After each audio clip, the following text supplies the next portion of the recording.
UK's opposition Labour Party vows for the biggest ever transfer of power from Westminster to the British people.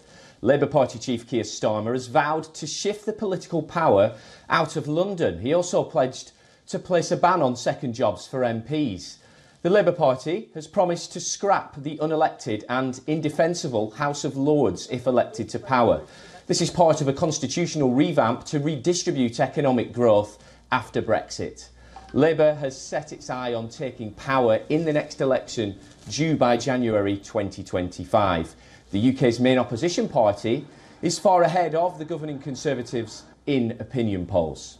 The blueprint for this reform was laid by former PM Gordon Brown. It also envisages new devolution to the UK's regions and countries, including Scotland. Brown proposed that the Edinburgh Parliament be included in international agreements that involve Scottish areas. Starmer said a failure of economic growth under Conservative rule was caused in part by the UK failing as a whole to power growth. He added this was because of relying too much on London and South East England. However, the blueprint is not yet Labour policy. It now goes to a public consultation, with agreed changes set to be incorporated into the party's next election manifesto. Former UK PM Brown also proposed a new assembly comprising members drawn from the UK's regions and countries, which, according to him, would be smaller, more representative and democratic. Well, for more on this now, our correspondent Alex Izzat joins us live from London. Alex, many thanks for joining us. I mean, this has been something that Labour has threatened to do for many years, but it looks now like it's finally maybe going to take place if they gain power at the next election. Well, this has been a reform that has actually been rummaging around in politics for a number of decades, not just during the Labour's pitch for power, which is what this ultimately is. It's a 155-page document. It still doesn't have some of the details that are really needed to understand how this would work. It does have this idea of a bit of a pie in the sky idea of having this elected second House of Representation, similar to the way that America is run. But at the moment, the House of Lords does have a purpose. It is mostly made up by unpaid peers. So only 109 are actually paid when there are 800. And those people go through explicitly through legislation to see what can be changed, what needs to be changed before it goes back and forth through Commons before it becomes law. So they do have a real important power. Now, there has been conversations throughout many years that it should be much smaller. 800 sitting peers is an awful lot. And of course, you have the honours given out by the Prime Ministers, which a lot of people do contest. And with Boris Johnson, for example, he has to give out some honours, but then his own party has to back some of those honours. And a lot of them they weren't very comfortable with, they've spoken out about.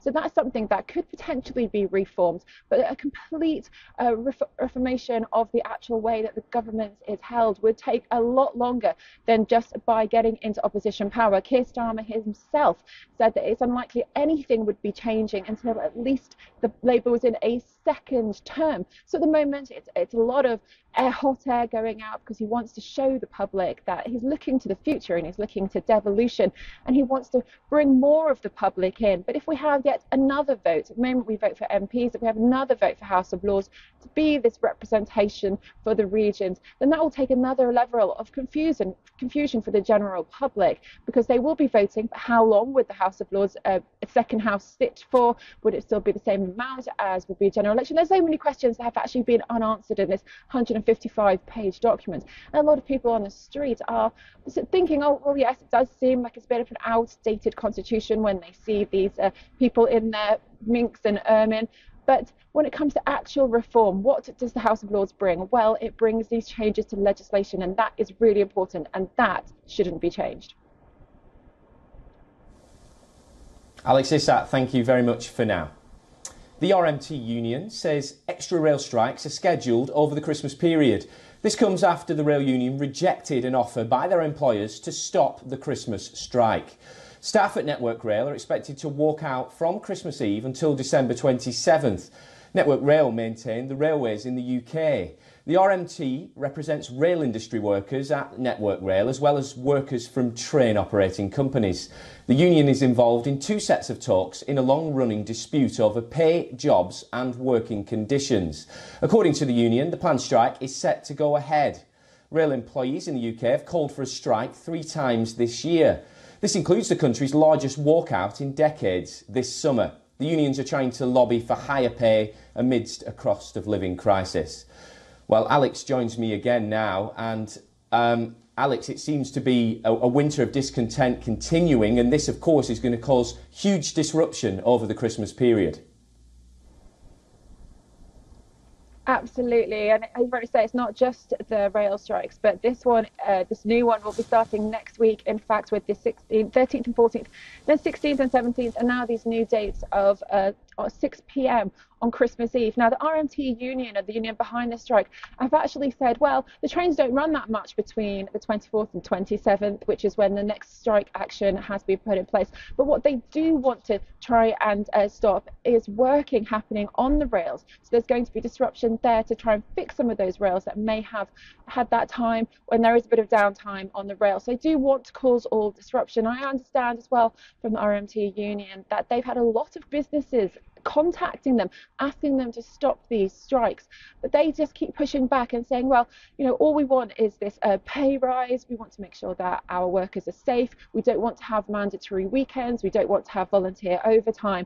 So these people that are getting the profits, the RDG, the Rail Delivery Group, Network Rail, they have over 20% profits year on year, and RMT are saying, well, we're only asking for pay rises in line with inflation. So they don't believe that no matter what they're putting in place, they should get any less than that. They rejected recently an offer of 8% pay rise, and for many people that's quite a lot of money, but that 8% pay rise did come with all of those rules in place about those overtimes, about the mandatory working, and also the RDG, the Rail Delivery Group, also wanted to close down some of the ticketed offices, so there would be less workers, and therefore the union believes if there's less workers, then there'll be more for those workers to do, and that's what they're trying to fight against. So it's not all about this pay rise, but when it comes to all of these strikes happening in the run-up to Christmas as well, people are getting very frustrated.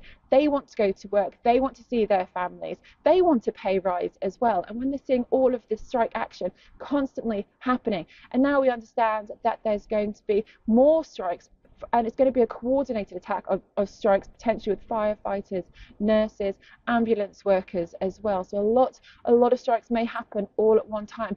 Their idea is to make sure the government does something quickly, but for the general public, it's going to be very frustrating on top of the cost of living crisis that everybody is facing as well.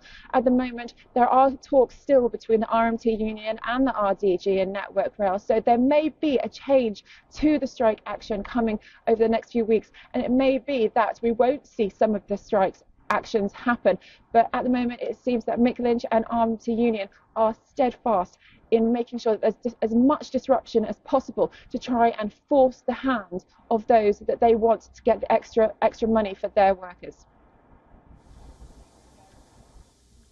Alex Issat, many thanks from London there.